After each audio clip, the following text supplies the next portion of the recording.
வரலாறு தெரிஞ்சு அதன் அடிப்படையில இந்த தெய்வங்கள்லாம் யாரு, இந்த தெய்வங்கள்ல இவங்க மற்றவங்க என்ன செய்யறாங்க போறாங்க, இந்த தெய்வங்களை வச்சு நம்மளை எந்த அளவுக்கு வீழ்த்துறாங்க.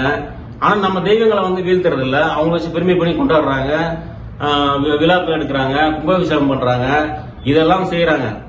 ஆனா இந்த மக்களை மட்டும் ஒரு அடைப்புக்குள்ளார வச்சு அவங்கள தாழ்த்துற ஒரு எண்ண மனப்பானையோட ஒரு கட்டமைப்பை உள்ளாக்கிட்டாங்க.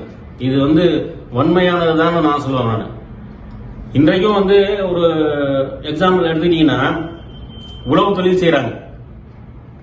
அன்றைக்கு உழவு தொழில் பலர்கள் தான் செஞ்சாங்க, இன்றைக்கும் செஞ்சிட்டு இருக்காங்க.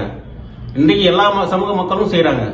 ஆனா இந்த எல்லா சமூக மக்களும் செய்யறாங்கன்னா அந்த உழவு தொழில் நேரம் அவங்க செய்யறாங்களா அப்படின்னா அது இல்லை. ஏன் அப்படின்னா மண்ணத்தி இறங்கி மண்ணை தொட்டா மட்டும்தான் பொன் விளையுங்கிறது அந்த பாடலும் இருக்குது. அவங்க அன்னைக்கு அந்த காலகட்டங்களில் அதை சொல்லி வச்சிருக்காங்க. அதுதான் இன்னைக்கு நடந்துட்டு இருக்குது.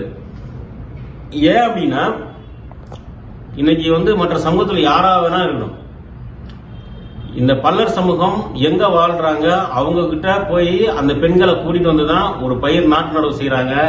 மற்ற விளைபொருள் வேற என்னென்ன போடுறாங்களோ அது எல்லாமே இவங்களை வச்சுதான் செய்யறாங்க. ஏன்னா இவங்களுக்கு தான் அதோடைய பக்குவம் தெரியும், அதோட வாழ்வியல் தெரியும், அதோட வரலாறு தெரியும். இவங்க கையை வச்சாதான் அந்த பொன் மாதிரி விளையுங்கிறத மற்ற சமூகத்தை உணர்ந்திருக்காங்க. ஆனா அப்படி உணர்ந்திருந்தோம் அந்த சமூகத்துல இருக்கவங்களும் இவங்களை தாழ்த்தி பேசுறதும் இவங்களை ஒரு அடைப்புக்குள்ள வச்சிருக்கிறதும் இந்த அரசாங்கத்துடைய வேலையாகவும் இந்த பொதுமக்களுடைய லாபியாகவும் இருக்குது. ஆனா இந்த மக்கள் அந்த வரலாறுக்குண்டான மக்கள் சரியான விகிதத்துல அதை புரிஞ்சுக்கிட்டு தங்களுடைய வாழ்வாதாரத்தை பெருக்கிறது அவங்களுடைய நோக்கமா இருக்கணுங்கிறத என்னோட வேண்டுகோள். நன்றி. வணக்கம்.